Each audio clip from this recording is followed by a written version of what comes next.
Hi everyone, I am Lakshmi KS from Rajagiri School of Engineering and Technology. In this lecture, we will discuss about security aspects in cloud. We will mainly focus on security governance, risk management, security architecture design and virtual machine security.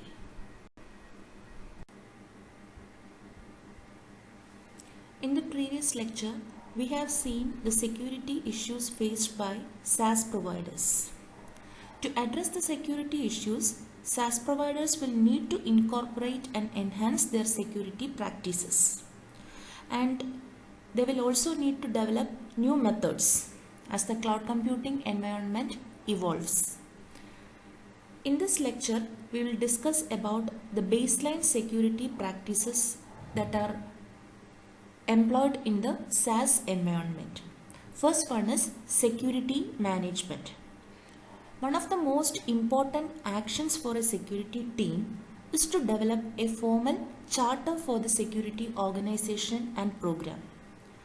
This will foster a shared vision among the team of what security leadership is driving toward and expects. It will also foster ownership in the success of the collective team. The charter should be aligned with the strategic plan of the organization or company where the security team works. If the roles and responsibilities are not properly defined, it will lead to confusion among the security team about what is expected of them and how their skills and experience can be leveraged. So all these will have an adverse effect on the security of the company or the organization. The next strategy is security governance.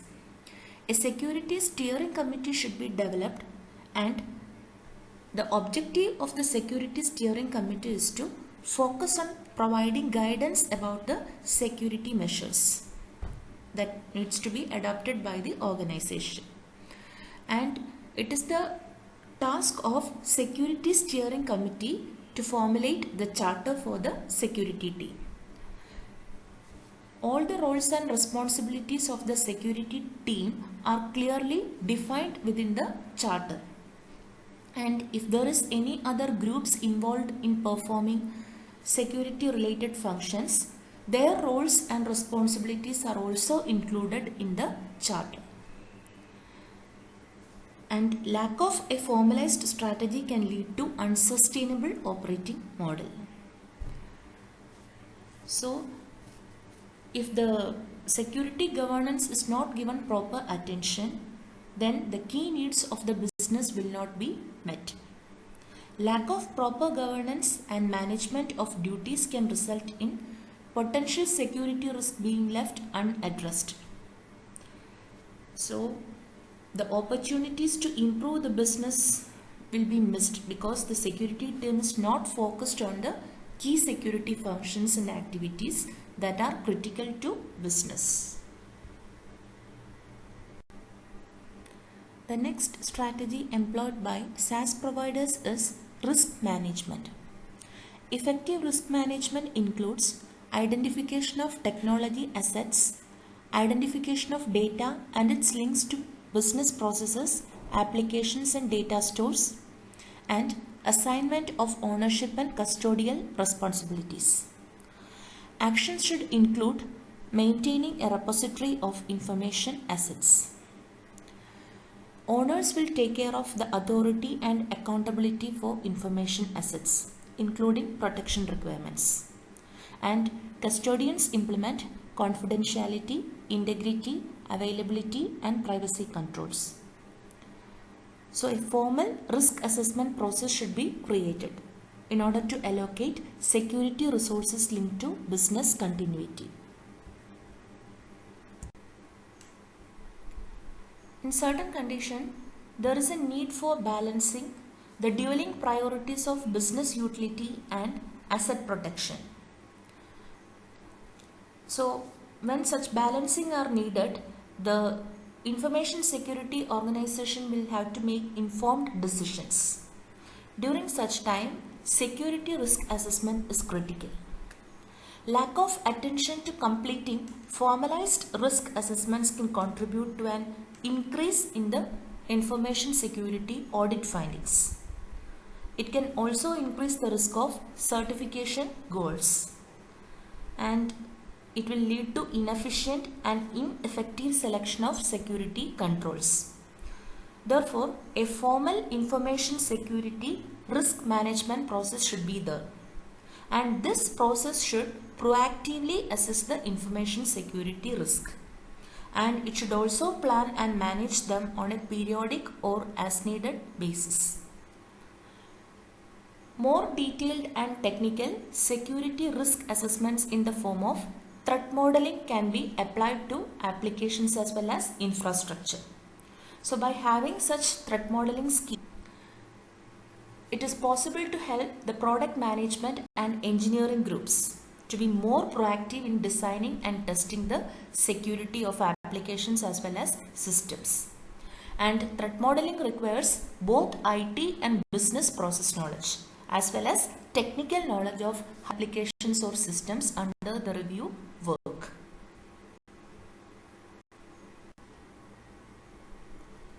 Security portfolio management is a fundamental component of ensuring efficient and effective operation of any information security program. Lack of portfolio and project management discipline can lead to incomplete projects or never realizing their expected return. So it can lead to unsustainable and unrealistic workloads, and it will also result in the degradation of the system or processes because there is a lack of supporting maintenance and sustaining organization planning. For every new project, a security team should undertake the responsibility of planning and management of security policies. So the team should ensure that a project plan and project manager with appropriate training and experience is in place so that the project can be completed to the full expectation. Portfolio and project management capabilities can be enhanced by developing methodology, tools and processes to support the expected complexity of projects. So it includes traditional business practices and cloud computing practices. Lack of proper training of people related to security concerns can lead to security risk. People will remain the weakest link for security. Knowledge and culture are among the few effective tools for managing risk related to people. If proper awareness and training are not given to the people, then there is the possibility of having security risk in the company. And in such cases, people will be the point of entry. Social engineering attacks, lower reporting of and slower responses to potential security incidents, and inadvertent customer data leaks.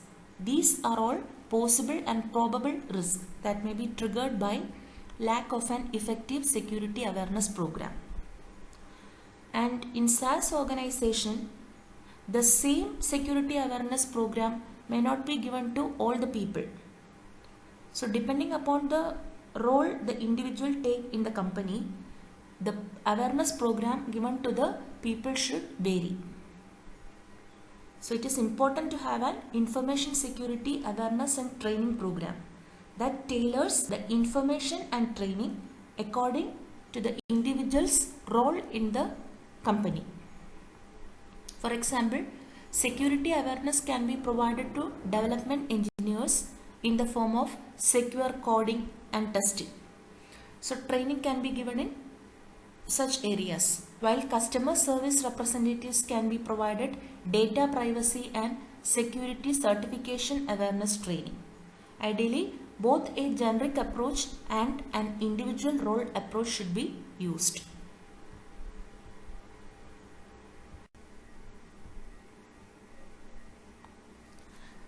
Organizations should develop programs that can provide a baseline for giving fundamental security and risk management skills and knowledge to the security team.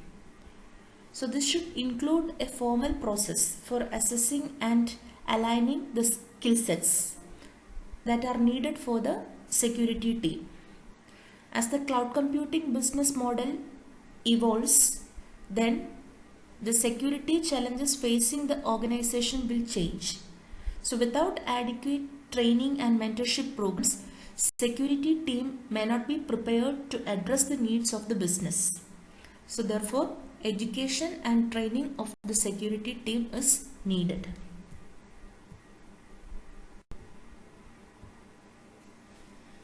The secure software development lifecycle involves identifying specific threats and risk related to those threats.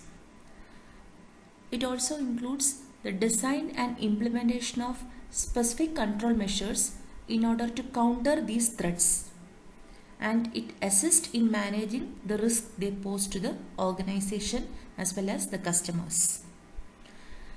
The main goal of secure software development cycle is to provide consistency, repeatability and conformance. As we all know, the SDLC consists of 6 phases, and there are steps unique to the secure software development life cycle in each of these phases. The first phase is the investigation phase. In this phase, project processes and goals are defined, and these are documented in the program security policy. Second phase is analysis phase. It involves analyzing existing security policies and programs, then analyzing current threats and controls, and examining legal issues and performing risk analysis. Third phase is the logical design phase. In this phase, a security blueprint is developed. It is a plan consisting of response actions, and it plans business responses to disaster and determine the feasibility of continuing and outsourcing the project.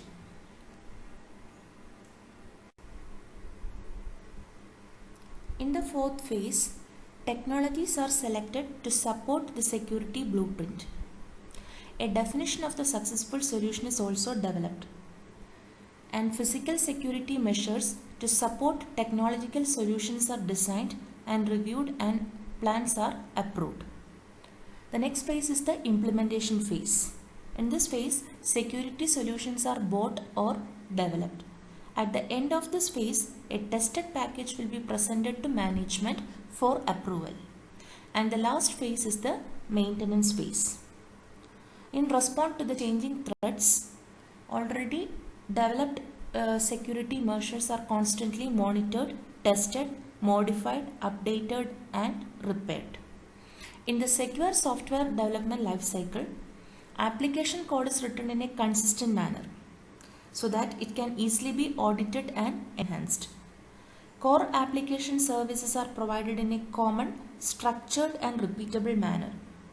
Framework modules are thoroughly tested for security issues before implementation and continuously retested for conformance through the software regression test cycle.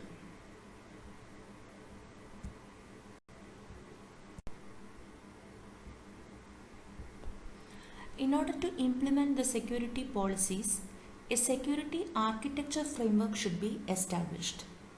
And this framework should consider processes, operational procedures, technology specifications, people, and organizational management, as well as security program compliance and reporting. Therefore, a security architecture document should be developed first, and this document should define the security and privacy principles to meet business objectives.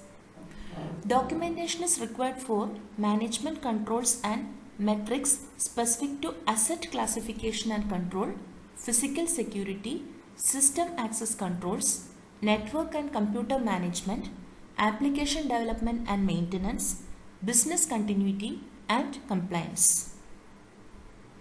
A design and implementation program should also be integrated with the formal system development lifecycle. to include a business case, requirements definition, design and implementation plans. The creation of a secure architecture will provide the engineers, data center operations personnel and network operations personnel with a common blueprint so that they can use this blueprint for designing, building and testing the security of the applications and system.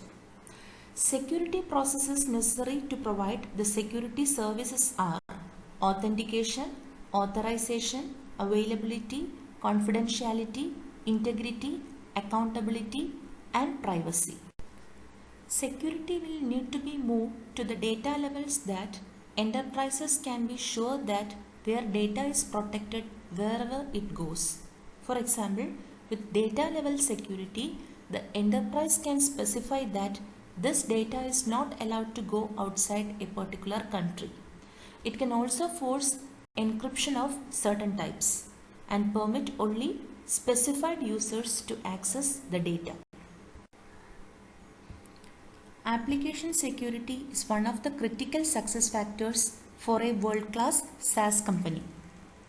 This is where the security features and requirements are defined and application security test results are reviewed. Application security processes, secure coding guidelines, training and testing scripts and tools are typically a collaborative effort between security and the development teams. External penetration testers are used for application source code reviews. Attack and penetration tests provide an objective review of the security of the application, as well as assurance to customers that attack and penetration tests are performed regularly.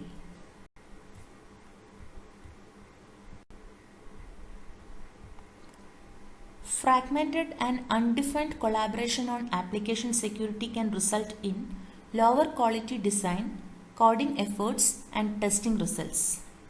Since many connections between companies and their SaaS providers are through web, providers should secure their web applications by following Open Web Application Security Project Guidelines.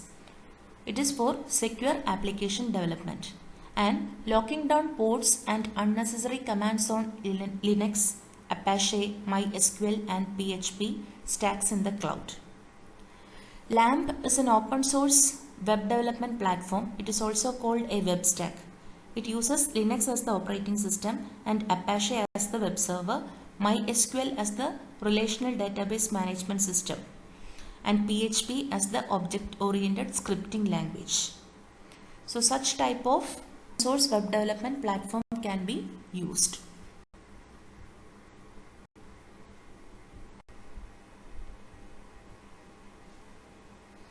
We know that in the cloud environment, physical servers are consolidated to multiple virtual machine instances on virtualized servers. So it's the responsibility of data center security teams to manage the security of virtual machines. They will also help the customers whenever they migrate from on-premise environment to cloud environment. Firewalls, intrusion detection and prevention, integrity monitoring and log inspection can all be deployed as software on virtual machines. So this will help in increasing the protection and maintaining the compliance integrity of servers and applications as virtual resources. By deploying this traditional line of defense to the virtual machine, we can enable critical applications and data to be moved to the cloud securely. And to facilitate the centralized management of a server firewall policy, the security software loaded onto a virtual machine should include a bidirectional stateful firewall. And it must enable virtual machine isolation and location awareness. Integrity monitoring and log inspection software must be applied at the virtual machine level. So this has got several advantages in that security software can be put into a single software agent and it will provide for consistent control and management throughout the cloud. So by this we have come to the end of 5th module.